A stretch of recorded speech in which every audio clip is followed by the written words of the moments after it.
ने झंडे वो देख ही लिए होंगे, एक बार फिर से कांग्रेस की द्वारा यहाँ पर प्रदर्शन किया जा रहा है।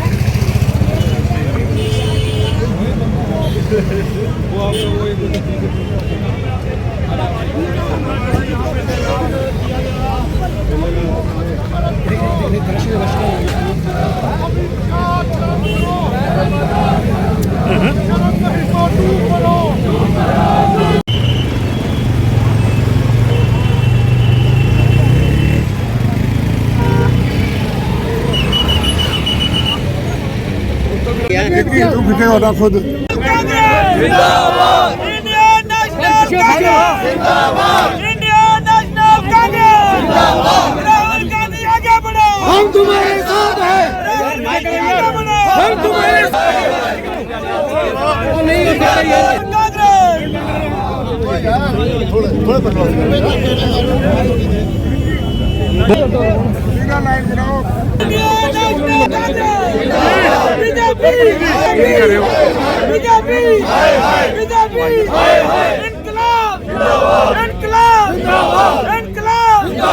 तरीके से उन्होंने बात की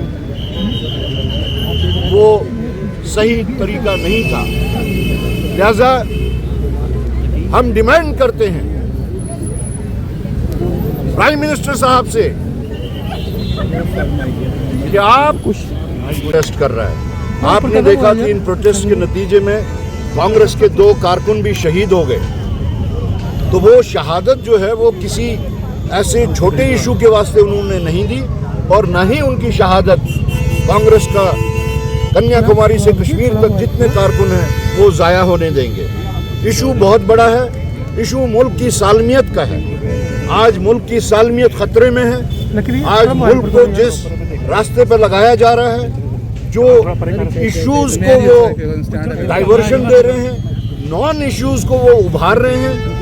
आज अगर इन बातों के ऊपर अंकुश नहीं लगाया गया तो आने वाले दिनों में मुल्क में हर किस्म की अफरा तफरी फैलने का अंदेशा है। क्या चाहते हैं? हम यही चाहते हैं कि वजीर दाखिला या तो खुद से इखलाकी जिम्मेदारी समझते हुए इस्तीफा दे दें, वरना वजीर आजम साहब उनको सैक कर दें। ये जो FIR जो लगा है, जैसे मैंने अभी बोला, ये डाइवर्शनरी टैक्टिक्स, जिस वक्त वो कॉन्स्टिट्यूशन की बहस में कमज़ोर पड़ गए तो उसमें उन्होंने एक डाइवर्शनरी टैक्टिक्स इस्तेमाल करते हुए बाबा साहब अम्बेडकर का अब शब्द उनके बारे में कहे और गलत तरीके से कहे।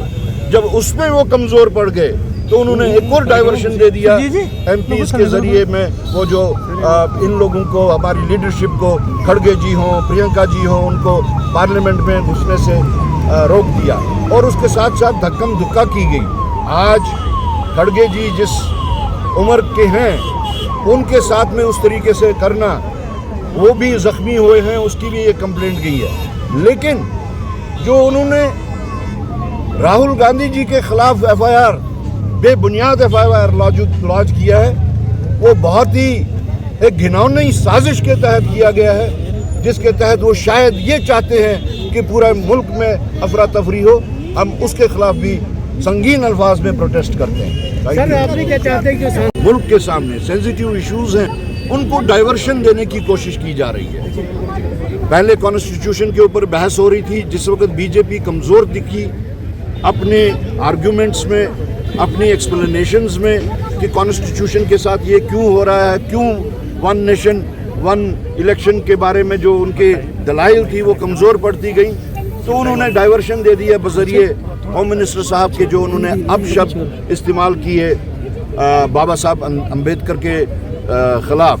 और साथ ही हम लोगों ने जिस वक्त देखा कि ये ऐसी नौयत आ गई है कि आर्किटेक्ट ऑफ कॉन्स्टिट्यूशन को नहीं बख्शा जा रहा है, तो हम लोगों ने प्रोटेस्ट शुरू कर दिया। लेकिन जिस वक्त उन्होंने देखा कि सारे मुल्क में इस वक्त प्रोटेस्ट का माहौल चल रहा है, तो उन्होंने एक और डाइवर्शन दे दिया।